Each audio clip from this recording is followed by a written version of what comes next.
Welcome to God and Country Biblical Exposition. Polls show that Trump and Harris are in a dead heat. Even those polls that have Trump 1 or 2 percentage point ahead are still within the statistical margin of error. After the Trump-Harris debate in July, NPR had a survey showing a jump in Democrat support, but Kamala was only leading by 2% nationwide. Currently, most polls have Harris as only 1 point ahead nationally. But that's misleading because presidential candidates don't win on the popular vote, but on the state electoral votes. Back in 2016, Hillary Clinton won the popular vote, but she lost the election. What matters is where a candidate is at statistically in the swing states. Nevada, Arizona, Wisconsin, Michigan, Pennsylvania, North Carolina, Georgia.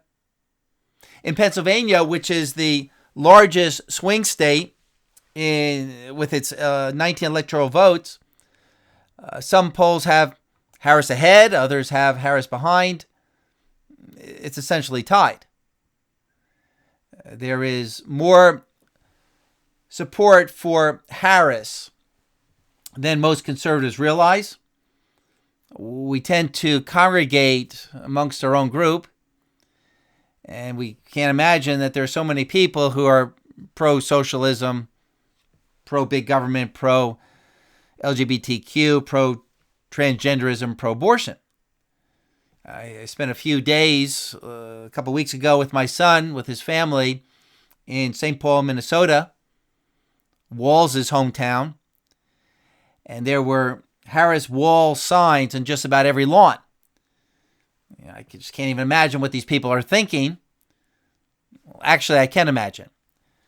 The cultural ideology of the area is that righteousness is not the moral law of God, but righteousness is affirming people in their personal moral standards. Moral lawlessness is American freedom and fairness in their minds.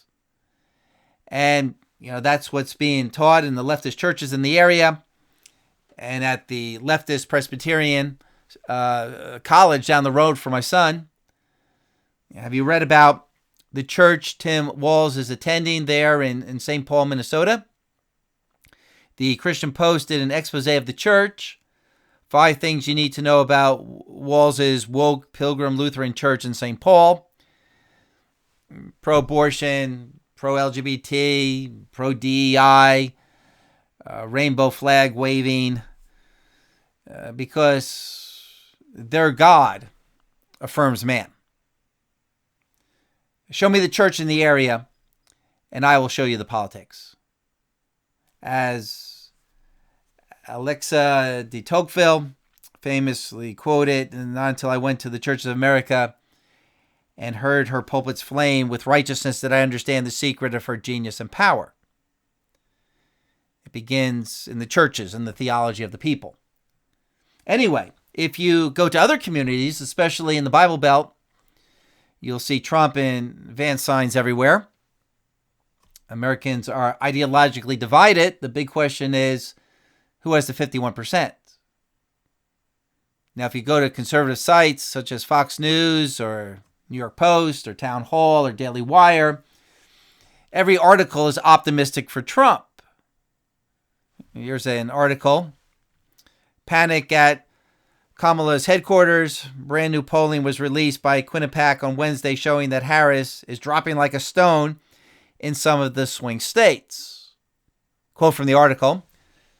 Panic is beginning to set in at Kamala's headquarters, and there's a reason for that. Brand new polling was released by Quinnipiac on Wednesday showing that Harris is dropping like a stone in some of the swing states. On September 18th, when Quinnipiac conducted their last poll, Harris was up by 5 points over former President Trump. Today, Trump is up 3 points in the same poll, an 8-point swing in his favor. In that September poll, Harris was up 1 point in Wisconsin, but the new poll shows Trump is up 2 points. In Pennsylvania, where she's spending a lot of money, she was up 6. Now she's only leading by 3. This was predictable because the reality is Harris has always been a balloon. Once you puncture the balloon, the air starts pouring out. It's quite possible that Trump's vote is being even underplayed because it's extremely difficult to get low and mid propensity voters to answer polling questions. If you're a person who's definitely going to vote, you want to talk to pollsters. You want to show your support for the candidate. But let's say there's someone who sometimes votes and sometimes doesn't vote. If a pollster calls them, that person is going to say, dude, I'm busy. I don't even care that much. Well, that's the point. Trump is leading among low propensity voters and mid propensity voters, 52 to 45. Harris is leading among high propensity voters, 51 to 47. Unquote Daily Wire. Well, the bottom line is that you cannot trust the polls. Back in 2016, one poll had Hillary Clinton win in Wisconsin by 17 points. Yet Trump won the state. Well, polls predicted that Hillary would win back in 2016, but she lost. And in 2020, all the polls predicted Biden would win by a huge majority. But in reality, the race was very close. Here's a research article from Vanderbilt University. Election polling in 2020 had the largest errors in 40 years. So even with modern technology, polling is getting worse, not better. And if you look at the fine print in some of these polls, like the New York Times, the Gallup, the Emerson, the 538, many times they state that their survey pool is majority Democrat. Now, if you're a Trump supporter and you want some encouragement, one of the most accurate, unbiased polling organizations is Rasmussen. The founder, Scott Rasmussen, is out of Ocean Grove, New Jersey.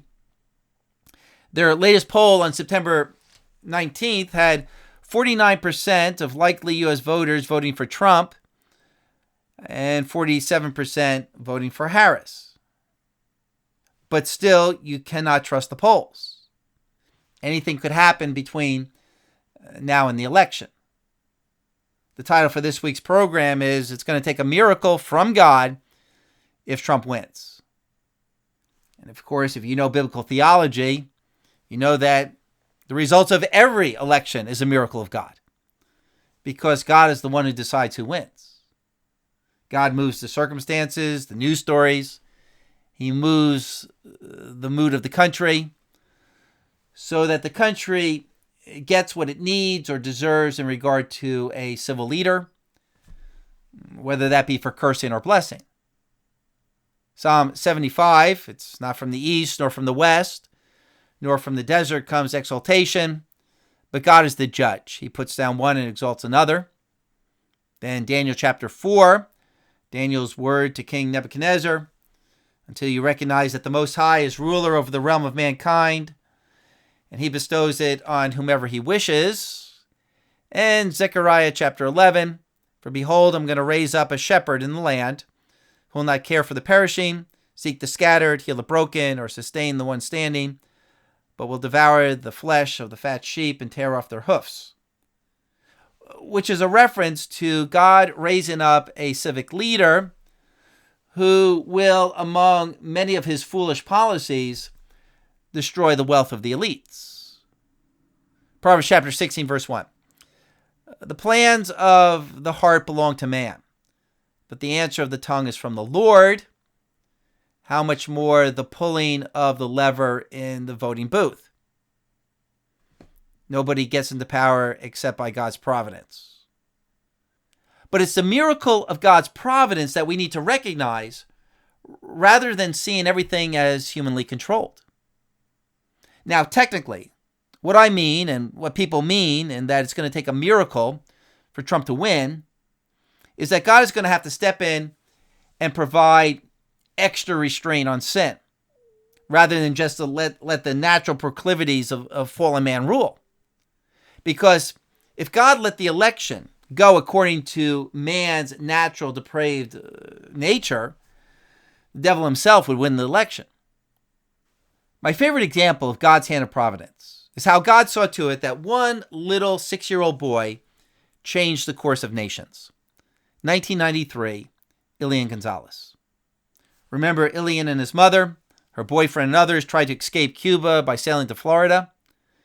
Elian's mother drowned and Elian went to live with his uncle. But Elian's father and the Cuban government wanted him back.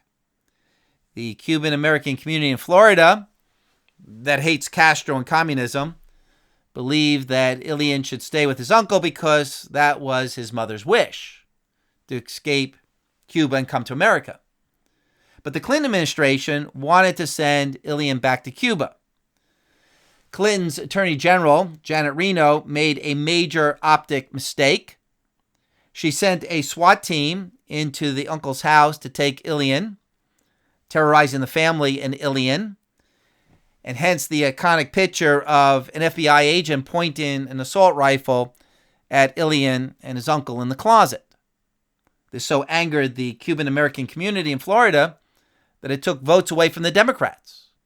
And Florida decided the 2000 election, with George Bush just having a handful of votes more than Al Gore. And with Bush in office, there was the 9/11 response, the invasion of Iraq and Afghanistan, the rise of ISIS. Who knows how things would have been different if Al Gore were the president, with his sole focus being on climate change. But we'll never know, because there are no alternative universes. This is God's one and only best universe. But note the occasions that God uses to move the world in a certain direction. At that time, it involved a 6-year-old boy from Cuba. Amos chapter 3, verse 6. If a trumpet is blown in the city, will not the people tremble? If a calamity occurs in the city, has not the Lord done it? The point Amos was making to the Israelites is that the upcoming Assyrian invasion of northern Israel is not simply bad luck for the Jews. It's not simply the fault of those evil Assyrians. It's not Satan's persecution of the righteous. This is the hand of God judging Israel. And again, notice the means God often uses to bring about his judgments on the world. All of the causes may look like poor human choices or even good human choices, but it's still from God. Like in the case of Rehoboam, splitting the kingdom of Israel in half. The earthly occasion was Rehoboam's foolish decision to raise taxes. But the scripture tells us that this was more than just Rehoboam listening to the wrong counselors. It was a turn of events from the Lord. 1 Kings chapter 12, verse 15. So the king did not listen to the people, for it was a turn of events from the Lord that he might establish his word. Here's an interesting parallel.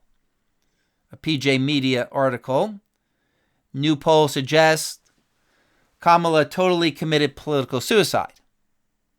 And the gist of the article is that Kamala's campaign, her talking point strategy, might cost her the election. In that her handlers made a major mistake in not having Kamala distance herself from Biden, because now polls show voters want a different direction for the country than the Biden administration. She was really between a rock and a hard place. She couldn't criticize Biden's policy because she was the vice president, and she would then discredit the whole Democrat Party. But she couldn't run on Biden's record. So she had to walk a tightrope and please nobody. From the article, quote, the poll produced for ABC News finds that the public, by a broad 74% to 22%, would prefer to see Harris go in a new direction as president rather than continue the policies of the Biden administration. Even most Democrats say so. But that's not what most people expect. 65% instead think Harris mainly would continue Biden's policies versus 33% who said she would chart a new course. Later on, The Late Show with Stephen Colbert, Kamala faced a similar question about how a Harris administration would differ from Biden. Her response fell flat. Well, I mean, I'm obviously not Joe Biden, she said, offering no clear vision or policy distinction. Instead, she defaulted to the familiar rhetoric about her love for country and its people, avoiding any real substance. Kamala's surrogates can't even make the case that Kamala would be substantially different from Joe Biden, unquote. So the people perceive that Harris will continue the same policies of open border, using Title IX to get men and women's sports, the same inflationary overspending policies, the same wars. Bernie Sanders was right when he said what was not supposed to be said. When Sanders was asked, is Kamala abandoning her progressive ideas, he said, I think she's trying to be pragmatic and do what she thinks is right in order to win the election, unquote. Harris will say anything and take any position to get elected. And she perceived that by not distancing herself from Biden, that would help her, but it might actually hurt her.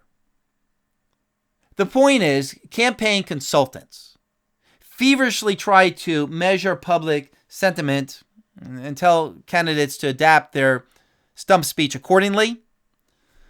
But consultants are never smart enough, and they often give candidates wrong advice, like in the case of Absalom, who tried to become king by overthrowing his father David.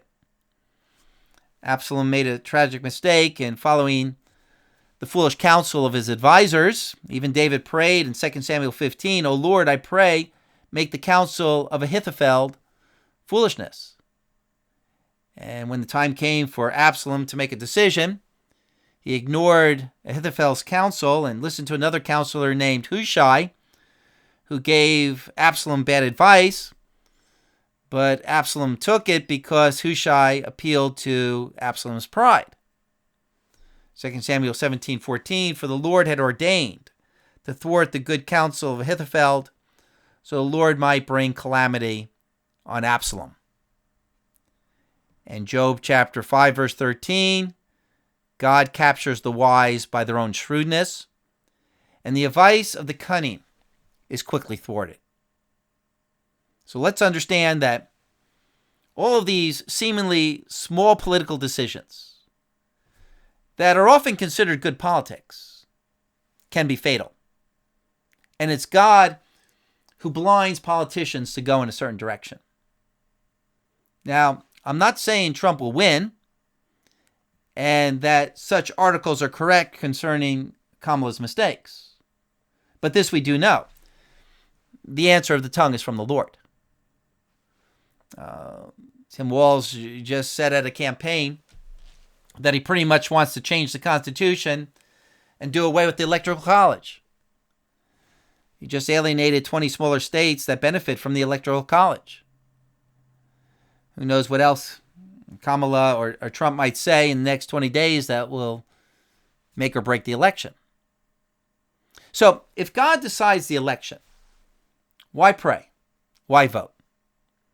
Because God not only ordains the results, he also ordains the means.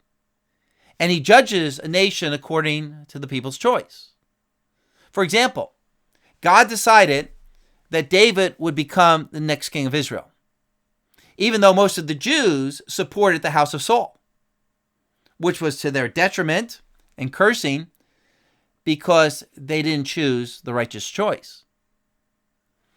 Now, regardless of God's choice, God's people are required to vote for righteousness, even if God raises up a Hitler or a Stalin or a Pharaoh of the Exodus. Now, when God ordained that Israel would be chastened and disciplined by the invasion of the Babylonians, the prophet Jeremiah was not told to pray for a Babylonian victory. And Jeremiah wasn't sending campaign donations to King Nebuchadnezzar. So let me just take a minute and again explain why evangelical Christians believe Trump is the right man for the office and are hoping for a Trump victory. It is a choice between the lesser of two evils. Trump is not the perfect, righteous statesman. But all of the Democrats are campaigning on a pro-abortion platform. Kamala has made it clear that her primary campaign issue is pro-abortion, and she plans to push Congress to pass a nationwide pro-abortion bill, overturning all state limits on abortion, and that's pure evil. And all of the ads for regional Democrat candidates are, I am for women's choice, and my opponent is evil, and he's radical because he's pro-life. Democrats have now been emboldened to run on being radically pro-abortion, and it would be great to see the Democrats lose on that campaign strategy. Already, Democrats are finding that being pro-abortion is not the winning formula, but in their worldview, everyone wants abortion. This article here, abortion no longer turning Michigan women out to vote, poll finds. Also, the legacy media still believes that they're the kingmakers, that they have the power to take an unpopular, failed candidate like Harris and make her the president. You know, it'd be great to see the media fail in their biased political propaganda. And if Trump wins the election, it will help put a lid on the censorship of conservatives by social media, by the Justice Department, by the deep state. It will help put an end to the Biden administration's prosecution of pro-lifers, their prosecution and targeting of anti-open border activists, their prosecution of January 6th defendants. And with Trump in office, we won't get an administration pushing the religion of transgenderism and DEI in all of the schools and government departments. Kamala even says she wants the government to pay for transgender medical transitioning. And with Trump in office, we'll also get hundreds of conservative cabinet appointees who will help restrain leftism in the deep state. Trump will close the border and deport the dangerous criminal element that Biden has let in, the Venezuelan gangs and such. Trump will keep marijuana illegal. Harris says she wants to legalize marijuana nationally, and that would be a disaster. And with Trump in office, there's a greater possibility of some new policy that will help Israel. Just like Trump had that breakthrough with the Abraham Accords, establishing peace between Israel and Saudi Arabia. I wouldn't be surprised that if under Trump, there is a major policy initiative that somehow moves the Palestinian Muslim settlements out of Israel. Rather than the Democrat position of giving half the land of Israel away to the Muslims so that they can have their own nation in the state of Israel. Maybe that God has raised up Donald Trump, who has an affinity for the Jews, for this very purpose. So for evangelicals, it looks like Trump would be a better fulfillment of the 1 Timothy prayer for civic leaders, that we might live a quiet and peaceable life in all godliness and dignity. For now. As far as America is concerned long term, and as far as the coming judgment, it's not as if Trump is going to save the day. He will merely slow down the decline, maybe buy us some more time. Just like one of the final kings of Israel, the righteous King Josiah, was told by God that the coming judgment upon the nation would not be averted, but because of Josiah's righteous policies, the destruction would not happen in Josiah's day. After Josiah, there were 4 evil kings in succession over a 12-year period, and then the destruction of the nation.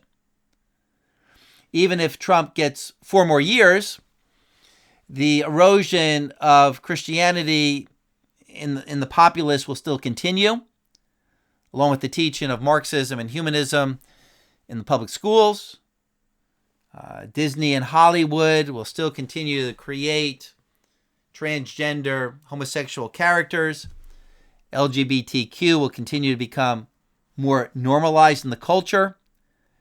As in this week, Disney announced it now has added a transgender stormtrooper to the Star Wars saga.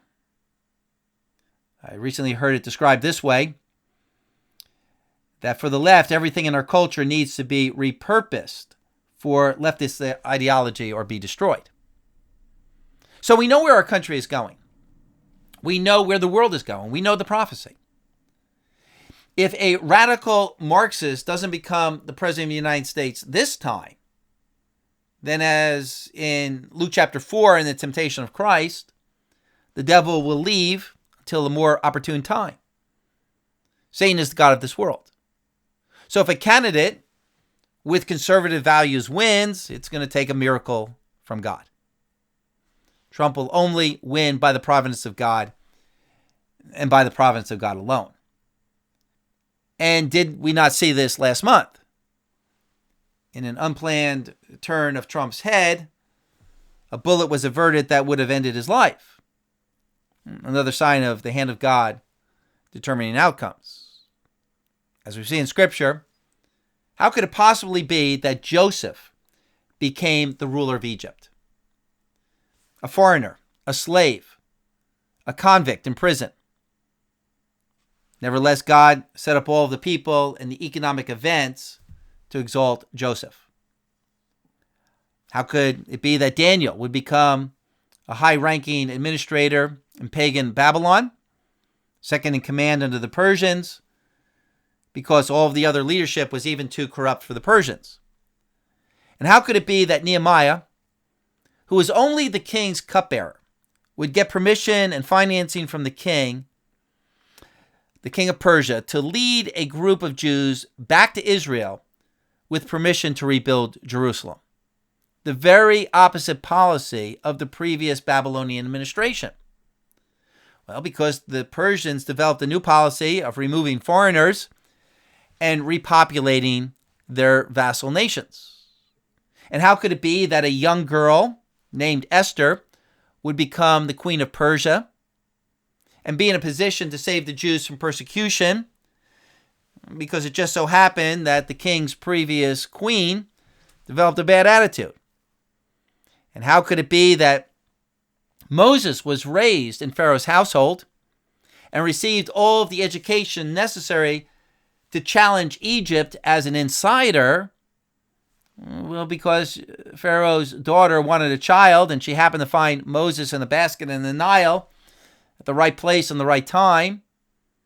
And how could King David, a simple shepherd boy, become the ruler of Israel and overthrow an entrenched, immovable administration of Saul? Well, because God had the prophet Samuel anoint David, and David was at the right place and the right time to defeat the Philistine champion Goliath, giving David name recognition and fame. And what are the chances that David's slingshot on the first try would hit Goliath in the forehead and knock him out? It wasn't as if David had a scope on his slingshot. And those ancient swinging slingshots were highly inaccurate. And how could the Apostle Paul introduce Christianity to the world leaders in Rome? Because Paul's little nephew overheard that the Jews were plotting to kill Paul. So the venue of Paul's trial was moved out of Jerusalem and eventually to Rome. Also because the lower officials didn't want to deal with the issue and kept kicking it up the chain of command. And how could it be that Paul converted the people on the island of Malta? Well, because a storm happened to shipwreck Paul on the island. And when building a fire, Paul happened to be bit by a poisonous snake, and it came to no harm for Paul. And the governor of the island heard of this, and he happened to have a father who was sick, and by Paul's prayer, the father recovered, and the message of Christ spread throughout the island. And how could it be that Constantine would become the emperor of Rome in 325, and hence the legalization and the support of Christianity in the empire. Well, Constantine's mother was a Christian, and she laid down Constantine's worldview.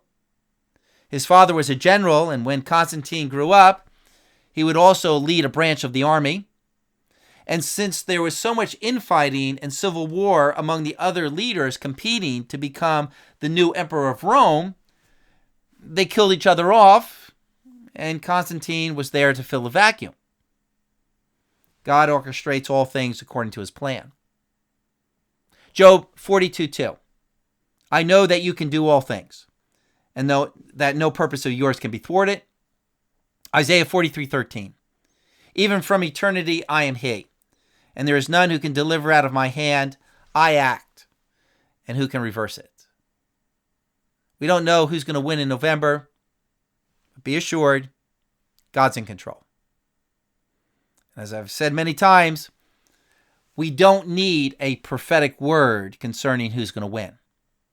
There's no spiritual necessity for God to tell his people beforehand. And actually, most often, God doesn't tell his people future details, lest we begin to act in such a way to change the future wrongly. If we knew Trump was going to win, why bother voting?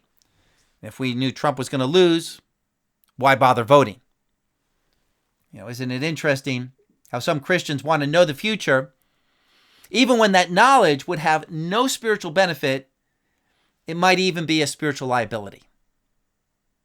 So let's not be like the world wanting to know. Let's give up our need to know and just trust God. Even if God were to give a strong impression by the Holy Spirit concerning the outcome in November, consider that a spiritually minded man would probably keep it to himself. I'm anticipating and looking forward to see how God's providence is going to work in the outcome of this election. We should always glory in and look for the hand of God in this world, because those who see the hand of God are better led by his hand. Thanks for listening. Be a student of the word, and may Jesus Christ reign.